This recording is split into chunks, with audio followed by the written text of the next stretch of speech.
what's going on, everybody? It's ETAPRIME back here again. The ROG Ally is real, and this thing is going to be an absolute monster when it comes to a gaming handheld. If you're not familiar with this upcoming handheld, ASUS recently released kind of a teaser video on April Fool's Day. A lot of people were kind of thrown off by it, given that the video itself was a bit jokey. I mean, it wasn't too jokey, it wasn't out of the realm of reality, and obviously it was April Fool's Day when they dropped this kind of teaser video on their YouTube channel. I did a quick video giving you my thoughts, and I kind of speculated what kind of specs we have here, but they're looking a lot better than I even thought. There is a prototype floating around, and Dave2D and Linus Tech Tips actually were able to get their hands on it. They were kind of supervised by ASUS when they made their videos. I'll leave links to both of those channels in the description. I'm sure you know both of them. But since they went hands-on with the Ally prototype, we got a lot of great information. Now, they weren't allowed to kind of disclose a lot of the stuff that's going on with it. It's still pretty early, but there is a sign-up page over on ASUS's website or the ROG website and Best Buy. I guess they're partnering with Best Buy in the US to release it there. And that's just kind of a sign-up page to notify you when the pre-order goes live. And, you know, from the information we have right now, in the next few months, we should be seeing this hit shelves. Hopefully, that's kind of what everybody's going on right now. But yeah, I mean, in my original video, I did a little bit of speculation on the specs. Now, I was sure we were going to have an RDNA3 based iGPU, and it turns out, yeah, it is based on RDNA3. But in that video, I kind of speculated that it would be Zen 3 or Zen 3 Plus cores. But it turns out it's going to be using Zen 4 cores here, and it's going to be paired up with an RDNA 3 iGPU. From what everybody's saying right now, double the performance of the Steam Deck, and the information we have right now is actually looking really good. Personally, love the look of the handheld. We've got that RGB around the analog sticks.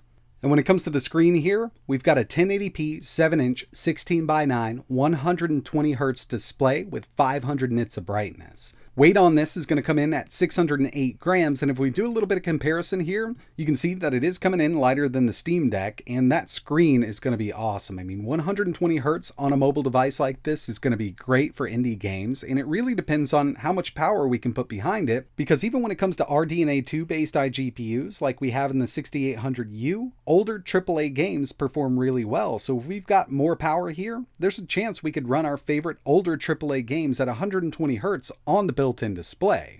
And one thing they've kind of been talking about a lot is the quiet operation of this unit. It's got a dual fan heatsink setup, and this image here is thanks to Dave2D. I guess they let him pull the back off of the prototype so we could take a look at it. We've got a dual fan heatsink setup here. And you might notice we've got that M.2 SSD there. It's actually a 2230, so, you know, upgrading it isn't going to be as cheap as a 2280. But another thing he did was kind of a quick test on fan noise. This thing at 15 watts, 20 decibels, versus the Steam Deck coming in at 37. Now this was at 15 watts, so I'm sure fan noise on the Ally can get much higher if we're able to take the TDP on that APU up. But just right there at 15 watts, it should offer double the performance that the Steam Deck can put out at that same wattage, and it's going to stay a lot quieter also.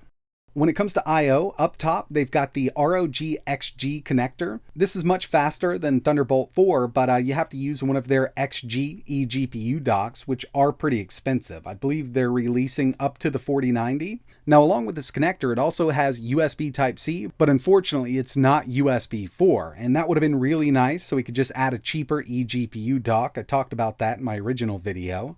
But, you know, for what we have here, I'm just really looking forward to testing this thing out. So to recap, we've got a custom AMD APU with Zen 4 cores. We're not sure if it's going to be 4-core or 8-core, but we've got an RDNA 3 iGPU, a 7-inch 1080p 120Hz display, a 2230 M.2 SSD, which would be user replaceable, and it's coming in at 608 grams. This definitely looks like the handheld to keep an eye on in 2023, but pricing is also going to be a really big factor here. They're not going to be able to match the Steam Deck's price. When it comes to that, Valve has extra stuff they can sell you down the road, which are games from Steam. That's exactly how they're able to kind of keep the cost down on the hardware. They're taking a loss on it. They definitely have to be. So they're selling us that cheap because they're going to make it up later on by us buying games from their platform.